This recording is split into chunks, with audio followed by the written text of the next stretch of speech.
Bismillahirrahmanirrahim. Assalamualaikum warahmatullahi wabarakatuh. Guru hebat, negara kuat. Kembali bertemu lagi dengan saya Rahmat Patansi di pembelajaran bahasa Indonesia untuk kelas 8, masih menyambung materi yang lalu. Jadi sebelum kita lanjut, saya menginginkan kalian untuk berdoa terlebih dahulu. Silakan adik-adik berdoa.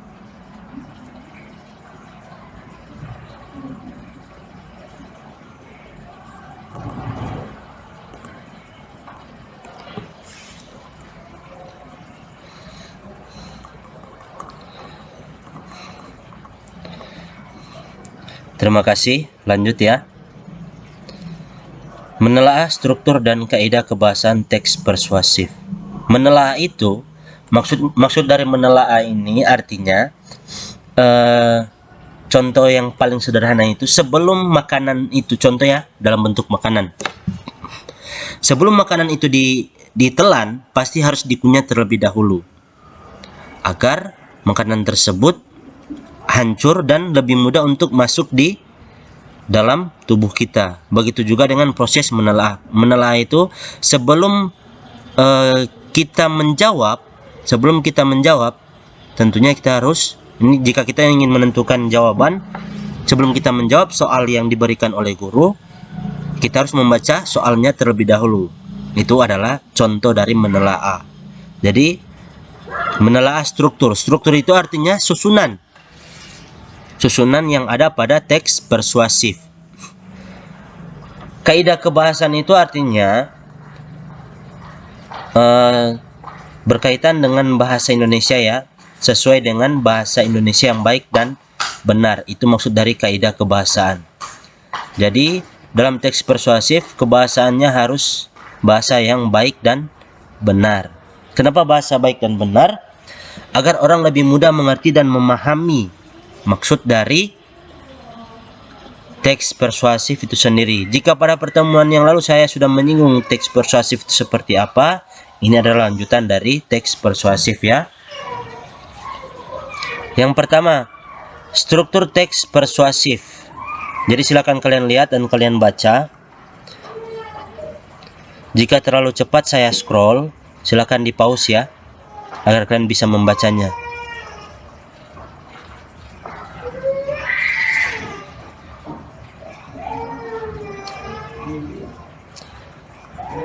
Jadi dalam struktur teks persuasif ini, langkah pertama itu pengenalan isu.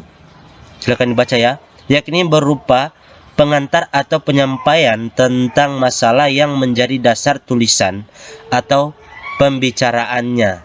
Jadi dalam pengenalan isu ini seperti halnya pengenalan biasa. Jadi untuk pengenalan isu, jadi kita menyampaikan sebuah pengantar ya, sebuah pengantar atau pendahuluan tentang isu yang dibahas atau tentang topik yang menjadi teks persuasif itu sendiri. Berikut rangkaian argumen.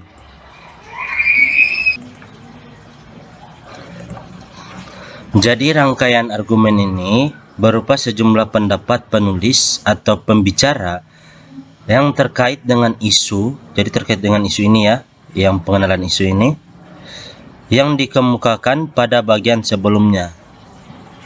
Sudah jelas kan? Pada bagian ini dikemukakan pula sejumlah fakta. Jadi dalam fakta ini, kenapa dalam rangkaian argumen ini didukung juga dengan sejumlah fakta-fakta, agar nanti tujuannya untuk memperkuat argumen. Karena argumen ini hanya berdasarkan pemikiran ya. Argumen ini sesuatu yang lahir dari pemikiran. Jadi pendapat ya. Jadi kenapa harus disertai dengan fakta? Karena fakta itu adalah satu kebenaran yang mutlak, yang tidak bisa dibantah. Fakta itu disertai dengan bukti-bukti ya, untuk memperkuat argumen. Berikut pernyataan ajakan. Berupa inti dari teks persuasif yang di dalamnya dinyatakan dorongan kepada pembaca atau pendengarnya untuk melakukan sesuatu. Jadi di sini bersifat ajakan pada pertemuan yang sudah saya jelaskan, karena pada dasarnya teks persuasif itu adalah teks yang mengandung sebuah ajakan kepada pembaca, pendengar ataupun orang yang menyaksikan teks persuasif itu dapat terbujuk atau merasa jiwanya terpanggil untuk membeli produk atau mengikuti yang diperintahkan oleh teks persuasif. Jelas ya? Karena pertemuan lalu sudah saya berikan contoh dan sudah saya jelaskan juga. Berikut penegasan kembali. Nah, setelah ajakan tersebut ada namanya bagian penegasan kembali. Di sini kita menegaskan kembali pernyataan kita yang sebelumnya yang didukung oleh beberapa fakta argumen tersebut ya. Jadi kita masuk pada menegaskan kembali bahwa produk atau di sini meyakinkan ya. Setelah ajakan kita meyakinkan bahwa produk-produk atau sesuatu yang ditawarkan oleh teks persuasi adalah sesuatu yang dapat menjanjikan. Seperti itu ya. Seperti ungkapan-ungkapan yang contohnya di bawah ini, demikianlah, dengan demikian, oleh karena itulah. Jadi ini adalah contoh bentuk kata dalam penegasan kembali yang bertujuan untuk mempertegas ya, yang bertujuan untuk mempertegas hal yang menjadi tawaran dari teks persuasi. Dimengerti ya? Ini adalah polanya ya, pola dari struktur teks persuasi. Tadi sudah saya jelaskan kan? Pengenalan isu, bagian pertama pengenalan isu, bagian kedua rangkaian argumen yang terbagi menjadi dua, pendapat-pendapat, terus fakta. Sudah saya jelaskan tadi, ajakan-ajakan. Sudah juga saya jelaskan tadi. Penegasan kembali, simpulan dan argumen. Pertemuan lalu sudah saya singgung. Jika dalam bentuk penugasan, maka akan dibedakan menjadi sebuah kolom ya. Harus dipetakan sebuah kolom. Itu 4. Paragrafnya apa, alasannya apa. Ini juga ya. Paragraf ini artinya paragraf yang menjadi pengenalan isu. Paragrafnya seperti apa, paragraf keberapa, isinya seperti apa, alasan kenapa bisa paragraf tersebut. Itu ya alasan kita. Ini adalah contoh ya. Silahkan kalian lihat dan baca. Internet dan haki.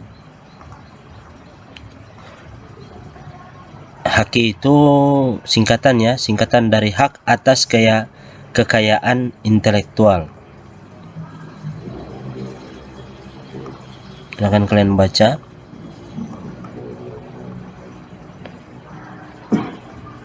Jangan salah artikan ya, itu haki, hak atas apa tadi ya, intelektual ya.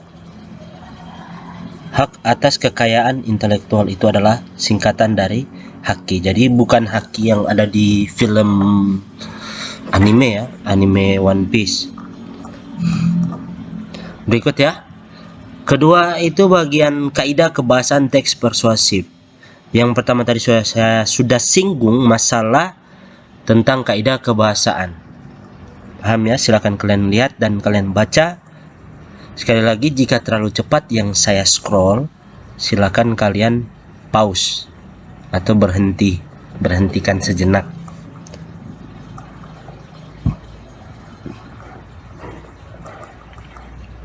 Padahal itu penting sekali buat kita ketahui supaya tidak terjerumus ke jalan yang salah.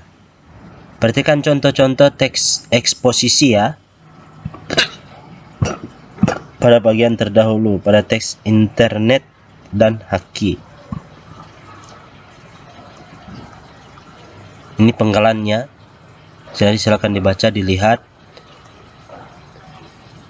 Nah, ini adalah pendapat. Pendapat itu sesuatu yang lahir dari hasil dari buah pemikirannya. Kita memang belum bisa terbuka membicarakan soal teks dan kesehatan. Silakan dibaca ya. Ini adalah faktanya ya. Nah, kaidah-kaidah kebahasaan antara lainnya menandai teks persuasif sebagai berikut. Akan dibaca. Menggunakan kata-kata teknis atau peristilahan yang berkenan dengan topik yang dibahas. Berkenan itu artinya berkaitan ya, memiliki kaitan dengan topik yang dibahas atau berkaitan dengan permasalahan remaja. Digunakan kata-kata yang relevan. Relevan itu artinya sesuai ya dengan masalah itu, seperti teknologi internet, produksi, porsi. Menggunakan kata-kata penghubung yang argumentatif, misalnya jika, sebab, karena, dengan demikian, akibatnya, oleh karena itu. Itu penggunaan kata ya, contoh penggunaan katanya. Silakan dibaca juga ini. Banyak juga yang di dalamnya digunakan kata-kata kerja mental seperti diharapkan, memprihatinkan, memperkirakan, mengagumkan, menduga, berpendapat, berasumsi, menyimpulkan, dan pula yang menggunakan kata-kata perujukan seperti berdasarkan data, merujuk pada pendapat. Ini ya contoh dari kata perujukan, artinya asal ya, sesuatu yang berkaitan dengan asal. Merujuk pada pendapat, jadi tujuannya, asalnya itu seperti apa. Contoh, merujuk pada pendapat ustadz siapa, terus pernyataan-pernyataan seperti apa yang akan kita kemukakan, seperti itu ya. Digunakan untuk lebih meyakinkan dan memperkuat bujukan yang digunakan penulis sebelum ataupun sesudahnya. Paham ya?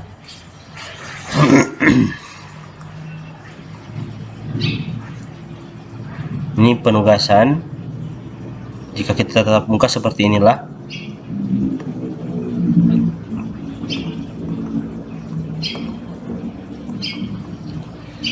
Jika ada hal yang kurang kalian mengerti ataupun tahu, silakan kalian tanya di kolom komentar ataupun tanya melalui WA pribadi saya ataupun grup. Silakan, insya Allah akan saya jawab dengan lebih rinci lagi untuk kalian agar kalian lebih mudah mengerti dan memahaminya. Jika ada hal yang kurang kalian pahami, silakan ditanyakan ya. Sekian yang dapat saya sampaikan, insya Allah bermanfaat untuk kalian. Wabillahi taufiq hidayah. Wassalamualaikum warahmatullahi wabarakatuh.